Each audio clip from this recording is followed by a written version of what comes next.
O afacere de succes poate începe din propria gospodărie. Acest lucru l-a demonstrat Iurie Ceban, locuitor al comunei Cotiujenii Mari din raionul Șoldănești. Acum 2 decenii, bărbatul a conștientizat că pentru el tâmplăria este nu doar o pasiune, ci și o modalitate de a-și asigura un trai decent acasă, la Paștina.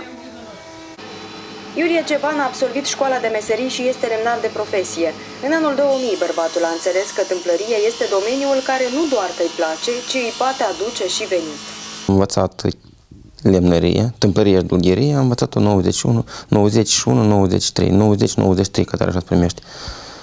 După școală am lucrat în colhoz, tot la secții de prelucrare lemnului, că tare acolo nu se făceau uși, ferestre, să lucra ca în colhoz. Trebuiau scânduri, un să crie, că tare se făceau pe timpuri foarte multe.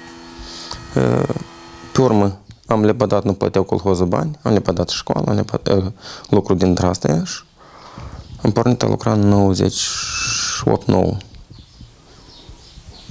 Mi-a plăcut și asta e meu, care îmi place la ziua de astăzi. Am pornit a lucra singur deodată și cu un băietan mai făceam cu ceva, cătam câte o comandă.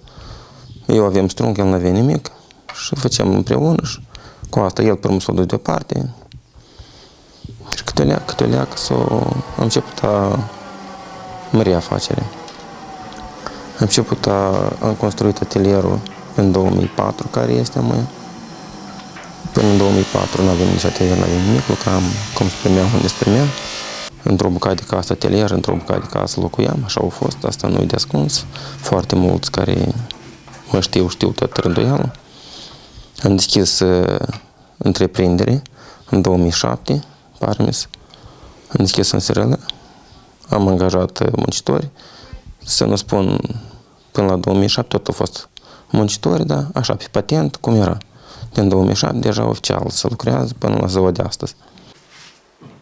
Iurie Ceban și-a înregistrat o întreprindere și a început să-și extindă businessul. A luat câteva credite și a cumpărat utilajul necesar pentru confecționarea ușilor și ferestrelor. Actualmente, alături de dânsul, lucrează 5 oameni. Dacă v-ați extinde, ați avea posibilitatea să angajați mai mulți oameni și ar vrea ei să vină să lucreze? Problema cu muncitorii e o problemă foarte serioasă. Ar fi bine de primit, dar mai puțin de lucrat. Și cu părere de rău, dar la sate muncitorii nu prea sunt. Sunt foarte puțini. Lumea fuge de la sat pe un capăt. Nu știu cât e de corect, spun, dar eu știu după aceea ce văd eu. Lumea vrea să scăpe de sat, într-o măsură care el se duce la oraș, n-al vede mamă, tată, n-are, soția o lasă acasă copii, el poate să ducă peste hotare și e bine, merge tot. N-al dă nimeni la socoteală. Pe când acasă mai are și familie și casă. Dumneavoastră nu v-ați gândit să lăsați baltă afacerea și să plecați peste hotare? Niciodată și nici nu mă gândesc. De ce? Asta e. Cineva când îmi spunea că să nu vii vremea să te uiți ca la un monument, tot ce aici. Eu nu răspund ca la un monument. Asta e... Nu contează să fiu cu muncitori singur, dar eu asta nu o las de aici. Pentru ce să leși casa, leși copiii, leși tot. Eu nu socot normal asta. Și la noi este posibilitatea de a face ceva, numai dorință. Deși gestionarea unei întreprinderi presupune responsabilități, Iurie nu regretă că lucrează oficial și achită taxele și impozitele prevăzute de lege. Problemele se iau totuși din vârf, ne ridică. Că să nu se zică impozitele, noi suntem deprinși, așa trebuie. Noi nu punem întrebări de ce trebuie să dăm atâta, ori de ce nu atâta, așa trebuie. Dar tot sec de valorizarea valutei noastre. Astăzi se ridică prețul, se dă înapoi valuta bună oară, prețul așa rămâne. Noi nu putem ridica costul la marfa care o facem. Asta e o problemă. Dar nu e cea mai gravă. De-ar fi de lucru, lucrăm și așa, că este posibilitate. Chiar dacă satul Cotiujenii Mari este amplasat la aproximativ 25 km de la centrul raional, după ani de muncă în atelierul de acasă, Iurie Ceban își construiește un magazin specializat în orașul Șoldănești. Am avut numai un proiect, unicul proiect care a fost în 2009, care 40% nerambursabile. Ei, nu sunt 40, dacă în cifre, până la urmă, nu sunt 40, ele sunt mai puține. Oficială sunt 40. Dar atâta ce am avut. În rest, am luat credit odată, am luat credit altă dată, am mai luat credit. Și câte leacă am extins, nu dintr-o dată, dar asta e de-a rândul anilor, an de an, câte leacă. Asta mi-a fost. N-am făcut casă, am făcut atelier, nu mi-am luat în casă, precum și la Zăvodeasă, la mine nu tot gata în casă. Am multe nefăcute, dar au fost primul plan la mine afacerea. Cumpărat strungurilor, amenajat atelierul, toate astea. Comenzile mă sunt din cunoștință, făcut la o persoană, de aceea la alta. Deja lucrez nu de un an, dar să punem 99, punem 2000, dar 17 ani de plini. Nu să spunem mai mult sau puțin, dar 17 ani de plini. Asta spune ceva totuși. Vizitându-l pe Iurie Ceban, reporterul nostru s-a convins de faptul că meșterul este solicitat. În ghișeul acestuia erau mai mulți cetățeni care venise încoace pentru a comanda sau a procura producția confecționată de echipa lui Iurie Ceban. De ce nu ai ales meșteriști? Că e tot normal, găsești când îți trebuie, razmerul e diferit. Dar la comandă, dacă e... Și la comandă tot, dacă nu găsești pe razmer, dai comandă și... Ai mai comandat ceva? Ai procurat de aici? Da, ferestre am comandat. Și care-ți impresia? Tot e bun, tot normal. Nume aici ai ales să-ți... Dacă e mai aproape aici. Dar calitatea? Calitatea e bună. Materialul meu e bun.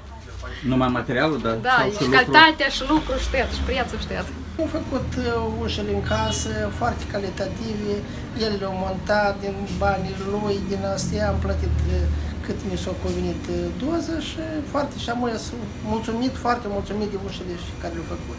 Până la destrămarea Uniunii Sovietice, localitatea Cotiujenii Mari dispunea de peste 6.800 de cetățeni.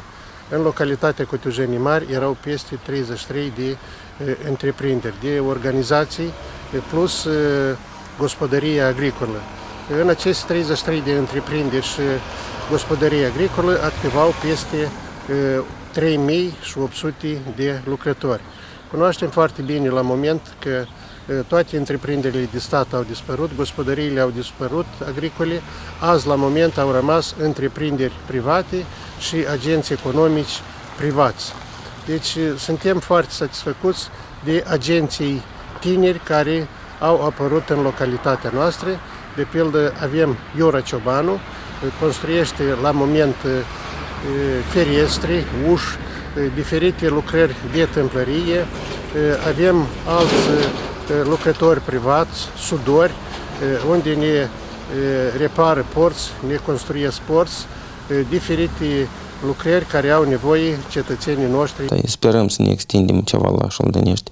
Facem a nostru un magazin, îl construim, am în construcție în perioada asta, ca să nu mai dăm arendă și să fie ceva a nostru, ca să putem extinde mai multă marfă. Și aceeași mobilă să o putem confecționa. Eu am pornit mai mult când am pornit activitatea, mai mult în mobilă. Cum în mobilă? Un garaj de bucătării, lucram singur și asta nu se face. Când ai salariați mulți, un lucru se face repede, dar singur îl întind și asta ne-au fost primele lucrări.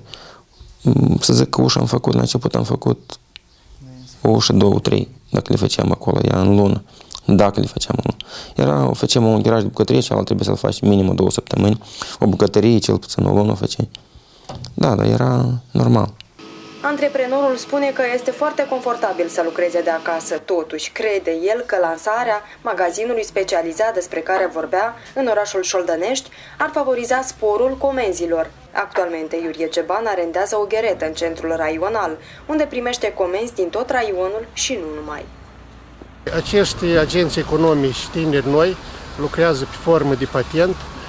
Spunem că așa mari venit de la impozitele lor locale nu, dar suntem satisfăcuți că o parte de oameni își desfășoară activitatea la întreprinderile lor, au salarii și aș spune că au salarii nu mici, au salarii de la 5.000 în sus, au și 10.000 salarii, unde își pot întreține familia, își pot întreține copiii care deja merg la școală și suntem satisfăcuți despre activitatea lor care se desfășoară azi în localitatea noastră. Mai mulți agenți economici mici, privați și încet ușor vom hotărî toate problemele localității.